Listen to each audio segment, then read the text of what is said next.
ഈ വീഡിയോ കാണുന്ന കൂടുതൽ പേരും ചിലപ്പോൾ +2 കഴിഞ്ഞ് നിൽക്കുന്നവരായിരിക്കും, അല്ലെങ്കിൽ ഡിഗ്രി ഒക്കെ കഴിഞ്ഞ് ഹയർ സ്റ്റഡീസിനൊക്കെ പോകാൻ വേണ്ടിയിട്ട് നിൽക്കുന്നവരായിരിക്കും.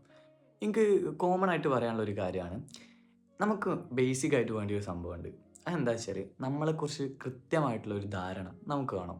അതായത് നമ്മളിനി എങ്ങോട്ടാണ് പോകുന്നത്, എനിക്കിഷ്ടമുള്ള കാര്യം എന്താണ്, ഞാൻ ഫ്യൂച്ചറിൽ എന്താണ് ആവാൻ തീരുമാനിക്കുന്നത്, അല്ലെങ്കിൽ എനിക്ക് എന്താണ് ആവാൻ ആഗ്രഹം, എൻ്റെ കഴിവ് എന്താണെന്നുള്ള ഒരു വ്യക്തമായിട്ടുള്ള ധാരണ നമുക്ക് വേണം. എനിക്ക് പറ്റിപ്പോയൊരു മിസ്റ്റേക്കാണ്. കുറേ കാലം ഈ ഒരു ധാരണ എനിക്കില്ലേനു. അതുകൊണ്ട് തന്നെ ഞാൻ കുറച്ച് കഷ്ടപ്പെട്ടിട്ടുണ്ട്. കുറച്ച് എന്താ പറയുക, ലാഗ് എനിക്ക് വന്നു പോയിട്ടുണ്ട്. സോ അതൊന്നും ഒരു കുഴപ്പമില്ല. മേ ബി ഇങ്ങൾക്കും കുറച്ച് ലാഗ് വന്നു പോയിട്ടുണ്ടാവും. നിങ്ങളും കുറച്ച് ലേറ്റ് ആയിട്ടായിരിക്കും നിങ്ങൾക്ക് ഈ ഒരു തിരിച്ചറിവ് വന്നിട്ടുണ്ടാവുക. പക്ഷേ അതൊന്നും കുഴപ്പമില്ല. ഈ തിരിച്ചറിവ് വന്ന ആ ഒരു മൊമെൻറ്റ് മുതൽ നിങ്ങൾ ആരാണ്, നിങ്ങളുടെ ആഗ്രഹം എന്താണ്, നിങ്ങളുടെ അംബിഷൻ എന്താണെന്ന് നിങ്ങൾ അറിഞ്ഞ ആ ഒരു മൊമെൻറ്റ് മുതൽ നിങ്ങൾ അതിന് വേണ്ടിയിട്ട് വർക്ക് ചെയ്യണം. ഈ ഒരു ജനറേഷനിൽ കൂടുതൽ പേരും അനുഭവിക്കുന്ന ഒരു പ്രശ്നമാണ് ഇഷ്ടമില്ലാത്ത ജോലി കഷ്ടപ്പെട്ട് ചെയ്യുന്നൊരു സംഭവം. നമ്മൾ മനസ്സിലാക്കേണ്ട ഒരു കാര്യമുണ്ട്. ഒരു ജോബ് എന്ന് പറയുന്നത് കേവലം മണി മേക്കിംഗ് മാത്രമാവരുത്. നമ്മൾ ചെയ്യുന്നൊരു ജോലി അത് നമ്മൾ ഇഷ്ടപ്പെട്ട് ചെയ്യുമ്പോൾ മാത്രമേ നമുക്ക് മനസ്സിനൊരു സംതൃപ്തി ഉണ്ടാവൂ.